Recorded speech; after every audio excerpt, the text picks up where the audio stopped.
Have you been thinking about writing your book for months or maybe even years? The Write Your Damn Book program is different because it doesn't just give you the strategy, it rewires your subconscious so you become the author who can actually finish and hold the book. This is for the bold ones with vulnerable stories that need to be told, the ones who want to make an impact and be seen doing it. Inside, we combine subconscious reprogramming, NLP, story mapping, writing flow, and identity work. So, no, you are not just writing. You're becoming the author who was always meant to share this story. Click the link in the show notes to join us. Now is the time.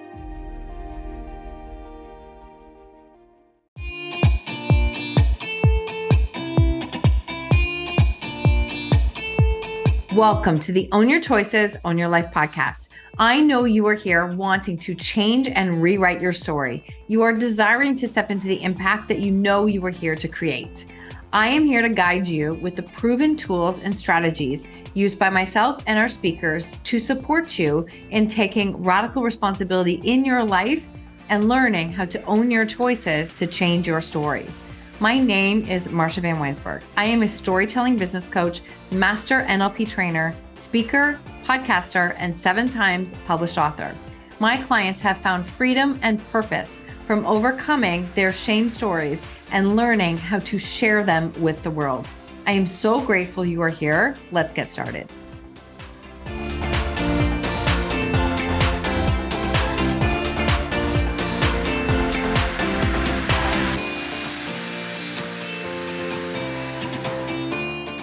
Welcome back to the show. We are in this series for speaking about writing your damn book, putting your story together. And again, you can take any concept, whether it's a podcast, whether it's like a business.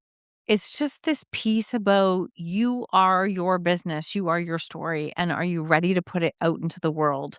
So I want to share a little bit today about why your story might feel messy, and that's actually a good thing. It's not a terrible thing. If you've ever sat down to write your book, again, 81% want to, less than 1% actually do, and you've sat down to write your book, your story, your thoughts, and you're like, where do I even begin? Like, literally, I have too much to say, or not enough, or my story is so big, or it's not big enough, or is my story even worth telling? Who really cares? You're not alone.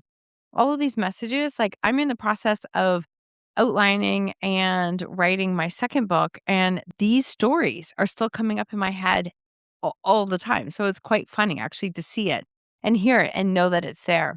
Your story doesn't have to be perfect and tidy and compact and like ready to go because it just needs to be true. It just needs to be who you are. It needs to be authentic.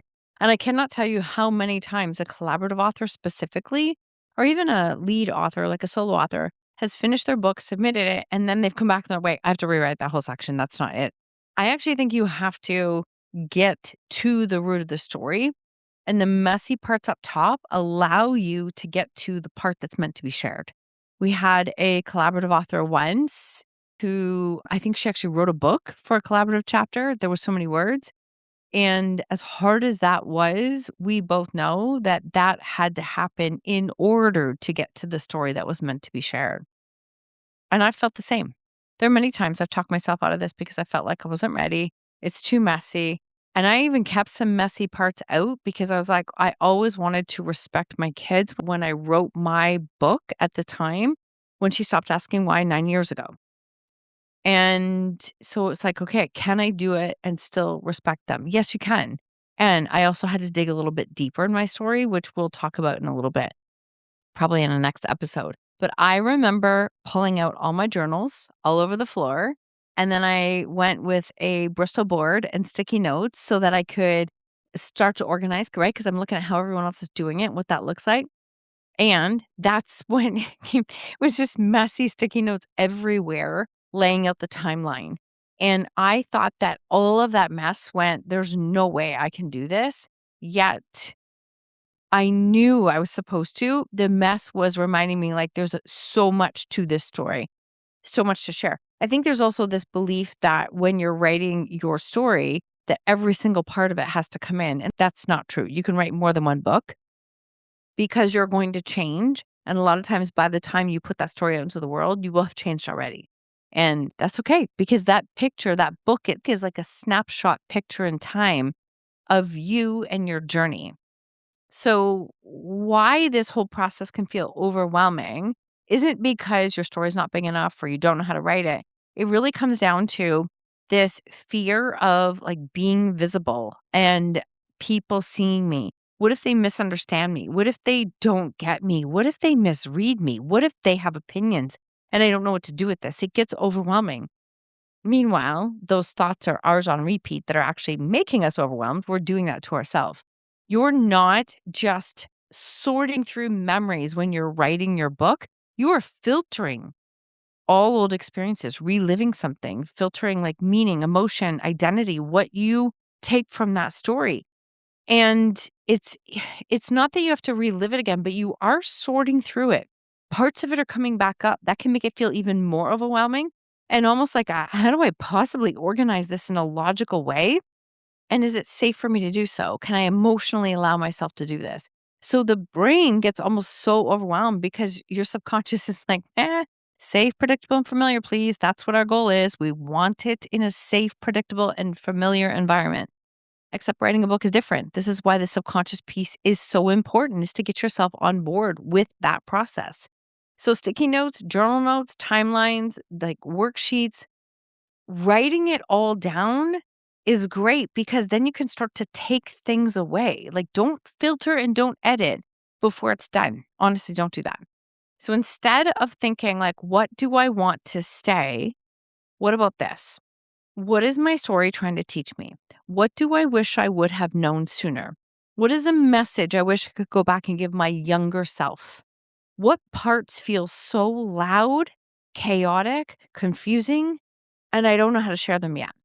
And can you give yourself permission to just write them down? That doesn't mean they're going to be in your book, but you need to get them out of your system to be able to do this. So I want you to know you don't have to avoid the mess. You can map that mess out and decide afterwards, edit afterwards what needs to stay because it doesn't all need to stay. But if you take a filtering lens of editing while you're writing, you're never going to get it written. And you're going to get the version that is consciously what you think everyone needs you to write. And that's not what it is.